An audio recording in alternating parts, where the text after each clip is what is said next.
रहमान रहीम नाजरीन अस्सलाम वालेकुम नाजरीन।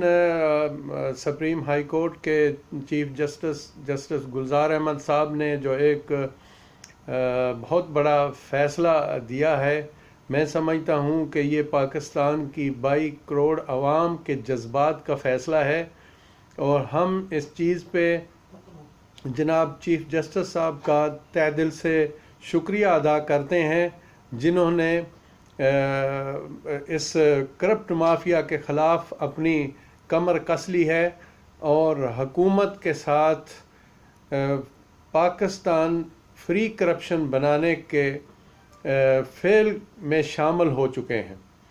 हमें पहले भी उनसे यही उम्मीद थी, एक अच्छे रिकॉर्ड के मालिक थे, मुखलस पाकिस्तानी जो इस वक्त अल्हम्दुलिल्लाह हमारे chief justice of supreme court हैं।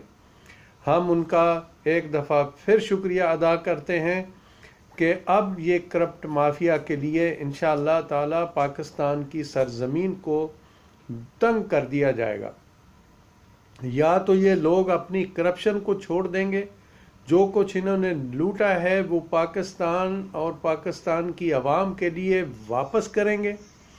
और मैं उनको बिल्कुल यही नसीहत करता हूँ और मशवरा देता हूँ करप्ट माफिया से कि अपना घर अपना ही होता है, ये अपना मुल्क है, जो लूटा है आपने वापस कर दें। इंशाअल्लाह ताला हम सब लोग आप लोगों को माफ़ कर देंगे अगर आप लूटा हुआ हमारा पैसा जो है वो मुल्क में वापस ला के सुप्रीम कोर्ट के थ्रू ही आप वापस कर दें, उनके थ्रू ला के वापस कर दें और अपनी इस गलती को मान लें। इंशाअल्लाह ताला पूरी कौम आप लोगों को माफ़ कर देगी। इसके साथ साथ जो बाकी मामलात अब रह गए थोड़े गवर्नेंस के मामलात, तो उसके लिए भी हम हुकूमत से रिक्वेस्ट करते हैं कि ये जो करप्ट माफिया बैठा हुआ है सीटों पर, आप कोई ऐसा लायामल इख्तियार करें कि जिसके बारे में भी ऐसी रिपोर्ट हो, उस बंदे को फिल फौर फारग किया जाए, उसे घर भेज दिया जाए ताकि आम लोगों को इंसाफ मिल सके। इस रिश्वत का कलाकम जब तक नहीं किया जाएगा तब तक पाकिस्तान में कभी अमन व अमान नहीं हो सकता। देखें, माफिया के दिन रात जो प्रोपोगंडे हैं हुकूमत के ख़िलाफ़, वो है मुखालफत बराए मुखालफत। ठीक है, ये जो 18वीं तरमीम के लिए कल बिल पास नहीं हो सका अभी लेकिन 18वीं तरमीम जो है, इसमें तरमीम इंतहाई ज़रूरी है, इसको ख़त्म करने की ज़रूरत नहीं है, सूबों का हक है, लेकिन इसका जो असल मकसद था वो इन्होंने सामने नहीं लाया। इन्होंने जो 18वीं तरमीम बनाई थी इस करप्ट माफिया ने, इन्होंने सिर्फ अपने जैसे वो डाकू चोर अच्छा के अपने अड्डे बांटते हैं ना, इन्होंने अपने अड्डे बांटे थे। इन्होंने सूबे इसलिए 18वीं तरमीम की थी कि अपनी अपनी जगह पे बैठ के हम लूटते रहेंगे और एक दूसरे की तरफ ख्याल नहीं करेंगे। यानी मैं उसके अड्डे में नहीं जाऊंगा, वो मेरे अड्डे में नहीं आएगा। और इसी सियासत पे जरदारी ख़ानदान ने हद कर दी और शरीफ ख़ानदान ने तो खैर पूरे अदारे ही ख़रीद लिए ना, सबको ब्लैकमेल किया हुआ, वीडियो बनाकर, पैसे देकर। इस किस्म के ये जो दो ख़ानदान हैं, इनका अब जो है ना वो रोल एंड हो चुका है पाकिस्तान के अंदर से। एक ही तरीका है और उस तरीके से इनको माफ़ी मिल सकती है। पाकिस्तान की सरजमीन ये इस्तेमाल कर सकते हैं, ये यहाँ पे रह सकते हैं अगर ये पूरी कौम से माफ़ी मांग लें और पैसा जो लूटा हुआ है वो मुल्क को वापस कर दें। देखें, इस वक्त जो सुप्रीम कोर्ट के चीफ जस्टिस साहब हैं वो इंतहाई मुखलस और न्यूट्रल इंसान हैं, जो सिर्फ पाकिस्तान और पाकिस्तानी अवाम के साथ खड़े हैं और इंसाफ के साथ खड़े हैं।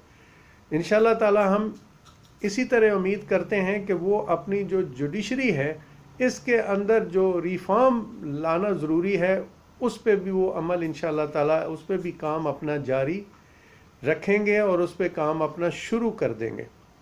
और करप्ट माफिया को मैं कहता हूँ कि आपके पास एक बहुत अच्छा ऑप्शन है, आप चीफ जस्टिस साहब के सामने आके अपने आप को सरेंडर कर दें और लूटा हुआ पैसा सुप्रीम कोर्ट के थ्रू वापस करके कौम से माफ़ी मांगें और यहाँ रहना शुरू कर दें।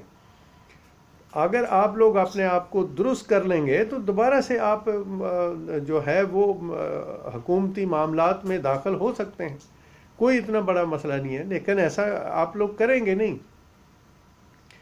मैं पहले भी कह चुका हूँ और फिर कहता हूँ कि हुकूमतें अल्लाह की हैं, मुल्क अल्लाह का है। वही जिसको चाहता है देता है, वही जिससे चाहता है छीन लेता है, लेकिन ऐसे नहीं छीनता, बहुत टाइम देता है।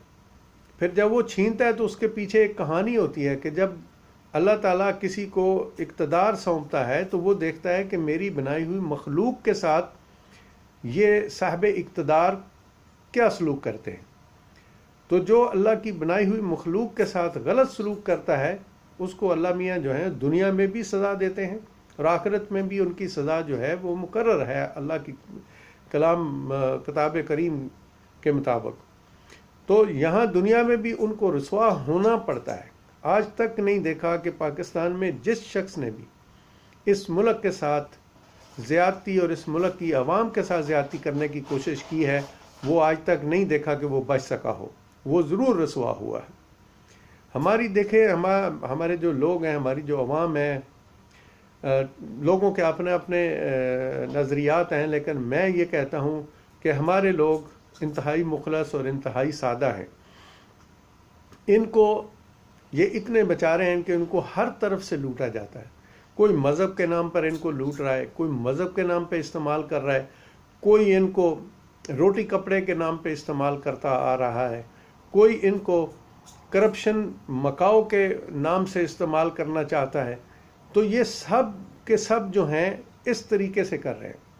इमरान खान एक ऑनेस्ट इंसान, ये भी अल्लाह का भेजा हुआ एक शख्स आ गया है और मेरा अपना एक यकीन है और हर मुसलमान का जो ला इलाहा इल्लल्लाह मुहम्मद रसूलुल्लाह कहता है उसका ये पक्का ईमान है कि जो भी शख्स जिसके पास इख्तियार होगा अल्लाह की मखलूक को इंसाफ देने का, अल्लाह की मखलूक के साथ अच्छा सलूक करने का, अगर वो नहीं करेगा तो ये इक़्तिदार उसके पास नहीं रहेगा। तो इसलिए ये शख्स आया है, इसने एक अपना रिकॉर्ड कायम किया। कुछ जो लोग हैं जो गंदे आंडे हैं, जैसे वो जो कल पैदा हुआ सोने का चम्मच मुंह में लेके वो जगह जगह पे बकबक करता है और कभी इमरान खान की बहन को दरमियान में ला रहा है, कभी उनके वालिद को कह रहा है, कभी किसी को कह रहा है। ये हवास बाख्ता है। इस बंदे को ये नहीं पता कि पाकिस्तान में इसके साथ क्या सलूक हो सकता है। ये अवाम बड़ा हया करती है, लेकिन जब ये उल्टे कदम पे चलती है ना तो फिर भी लोगों का हशर बर्पा कर देती है। इस किस्म की जो ज़ातियात है वो या तो शरीफ फैमिली और जरदारी फैमिली के अलावा कोई ऐसा नहीं कि किसी की ज़ातियात पे जाए। कितने उनके मामलात हैं, लेकिन फिर भी हम कभी उनकी औरतों पे बात नहीं करते, कोशिश करते हैं अवॉइड किया जाए। अगर बेनज़ीर भुट्टो पे बात होती है तो वो हुकूमत का हिस्सा थी, पब्लिक सेक्टर में वो काम करती थी, तो इसलिए उसको हिसाब देना पब्लिक का ज़रूरी था। जिस शख्स को ज़्यादा गैरत आती है और वो समझता है कि हमारी माओ बहनों का नाम ना लिया जाए, तो उनको मैं ये एक नसीहत करता हूँ कि वो माओ बहनों को हुकूमत से बाहर रखा करें, वो खुद आएँ। तो ये तो शरीफ आदमी जो आया जो पर्ची लेके आके चेयरमैन बन गया, इसको क्या पता है कि पाकिस्तान क्या चीज़ है, पाकिस्तान की आवाम क्या चीज़ है। और जितनी करप्शन की है, तुझे कुछ खबर है? कराची, वो कराची शहर है, हम वहाँ से पढ़ के आए हैं। कराची दुनिया का एक ऐसा शहर है, वो पाकिस्तान का शहर आप नहीं कह सकते, वो पाकिस्तान के अंदर एक दूसरा मुल्क कह सकते हैं। वहाँ पे आपको हर रंगो नस्ल का इंसान मिलेगा, वहाँ पे आपको हर मुल्क का बशिंदा मिलेगा, और वो हमारा समझें कि बिज़नेस हब है पूरे पाकिस्तान की शाहरग है, इसमें कोई शक नहीं है। रोशनियों का शहर था वो, उस शहर में हम पढ़ के आए। हम गरीब लोग थे, अपने पंजाब से गए और उसको कराची को, उस वक़्त भी हम कराची को गरीबों की माँ कहते थे, आज भी कहते हैं। लेकिन ये अलग बात है कि उस माँ को जलील करने के लिए दुनिया में कुछ ऐसे जलील लोग आ गए जिन्होंने उस माँ को जलील करके रख दिया और उस कराची का सत्यानाश कर दिया, जिस कराची को हम गरीबों की माँ और रोशनियों का शहर कहते थे। उस कराची के अंदर जगह जगह पे गंदगी के ढेर लगे हुए हैं, कत्ले आम हुई, 250 से ज़्यादा लोगों को कारखाने के अंदर जला के मार दिया गया, इससे बड़ा कोई जुल्म है? तो इंशाल्लाह ताला देखें, दुनिया में कहार और जबार कोई नहीं बच सकता। कहार और जबार अल्लाह की ज़ात है, ये सिर्फ उसी को ज़ेब देती है और किसी को नहीं। तो जितने कहार और जबार बने थे पाकिस्तान के अंदर, उनका हशर आज सबके सामने है। इसके साथ ही मैं इजाज़त चाहूँगा और कल एक नई वीडियो के साथ हाज़िर हूँगा। फिर मैं एक दफ़ा इन सब करप्ट माफिया को, जिसमें लफाफा सहाफ़ी भी मौजूद हैं, कहता हूँ कि तौबा कर लो और पाकिस्तान का लूटा हुआ माल वापस लाओ। जिस सहाफ़ी ने भी लूटा हुआ है, फ़िक्र नहीं करें, आप लोगों का भी नंबर आने वाला है, आप लोगों की भी टर्न आने वाली है। अल्लाह इस मुल्क का हामी व नासर हो और हम सब का हामी व नासर हो, और इस मुल्क को हर किस्म के शैतानी शर से महफूज रखे। आमीन सुम्मा आमीन।